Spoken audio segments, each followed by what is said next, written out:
మిత్రులకి నమస్కారం. నా పేరు తలగారి నరసింహమూర్తి నాయుడు. నేను పలాస నియోజకవర్గ తెలుగుదేశం పార్టీ అధికార ప్రతినిధిగా పనిచేస్తున్నాను. పార్టీలో చేరి దాదాపు 3 సంవత్సరాలకు పైన అయింది. చేరినప్పటి నుంచి నేను గౌతు ఫ్యామిలీ, గౌతు శివాజీ తనయ శ్రీమతి గౌతు శిరీషమ్మ తలగ అభివృద్ధి కార్యక్రమాలు ప్రజల్లోకి తీసుకెళ్ళడానికి నిత్యము కృషి చేస్తున్నాను. అయితే ఈ సందర్భంలో ఇదే నియోజకవర్గానికి చెందిన పేరికట్ల విఠలరావు నిత్యము నాకు వేధింపులకు గురి చేస్తున్నాడు. నా ఇంటి మీద మనుషులకు పంపించి నా మీద దాడి చేయిస్తున్నాడు. రకరకాలైనటువంటి తప్పుడు ఫిర్యాదులతో పోలీసులతో నాకు పిలిపించి పోలీస్ స్టేషన్ల చుట్టూ తిప్పించి నా క్యారెక్టర్ అసోసియేషన్ చేసే విధంగా చాలా పనులు చేస్తున్నాడు. అయితే మొన్న 26వ తేదీ సాయంత్రం నాకు సిఐ గారు ఫోన్ చేసి, నువ్వు ఇళ్ల మీద ఎందుకు తిడుతున్నావు, తాగి మందు తాగి బారుల్లో కూర్చొని మందు తాగి నువ్వు చాలా తప్పుడు మాటలు మాట్లాడుతున్నావు, నీ మీద కేసు కట్టేవలసి వస్తుంది, నువ్వు జాగ్రత్తగా ఉండకపోతే వార్నింగ్ ఇచ్చారు. అయితే నేను ఈ సందర్భంగా మీడియా ద్వారా మీ అందరికీ ప్రజలకు చెప్తున్నాను, నాకు 47 సంవత్సరాలు, ఈ రోజుకి 47 సంవత్సరాలు. ఎక్కడ కూడా పుట్టినప్పటి నుంచి ఇప్పటి వరకు ఆల్కహాల్ తీసుకోవడం కానీ, లేకపోతే బారుల్లో కూర్చోవడం కానీ, తాగిన వ్యక్తులతో తిరగడం కానీ నా జీవితంలో లేదు.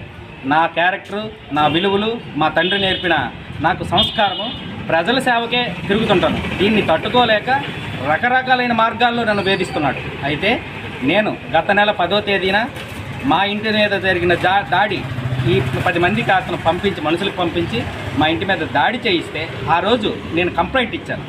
ఆ కంప్లైంట్ ఈ రోజు వరకు అతీగతి లేదు. నాకు రిసిప్ట్ ఇచ్చి ఊరుకున్నారు.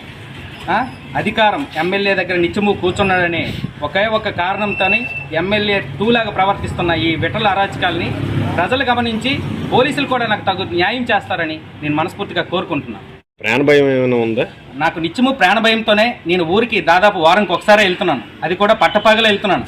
ఎందుకంటే నాకు సంబంధించిన వ్యక్తులు ప్రతిరోజు నాకు హెచ్చరిస్తున్నారు, నీకాడు చంపేస్తాడు, ఎక్కడెక్కడో బ్రతకనివ్వడు, మీ నాన్నని అలాగే చేశాడు, తర్వాత నిన్ను కూడా అలాగే దాడి చేసి నీకు ఏదో ఒకటి చేయాలనుకుంటున్నాడు, నీ పిల్లలు అనాథలు అయిపోతారు, కాస్త జాగ్రత్తగా ఉండని నాకు హెచ్చరిస్తున్నారు. అయితే రాజకీయాల్లో ఉన్నాను, 10 మందికి సేవ చేయాలని ఉన్నాను. జడిసిపోయి ఇంట్లో కూర్చోవడము ఇది ఎంతవరకు, ప్రాణం పోతే పోని అని చెప్పి ప్రజాసేవకే నేను నిత్యము బండి మీద తిరుగుతున్నాను నేను. అయితే ఈ సందర్భంగా మరొక భయం కూడా నాకు ఉంది.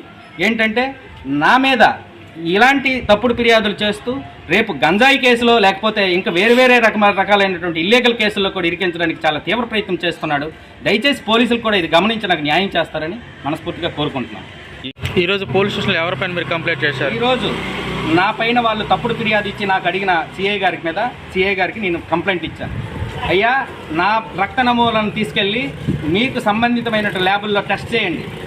ఆ రక్త నమూనాల్లో నా తాలూగా ఆల్కహాల్ కంటెంట్ ఏమైనా ఉన్నా, నేను మందు సేవించానని మీకు అనిపిస్తే చట్టపరమైనటువంటి ఏ శిక్షకైనా నేను సిద్ధంగా ఉన్నానని పోలీసులకు వివరించాను.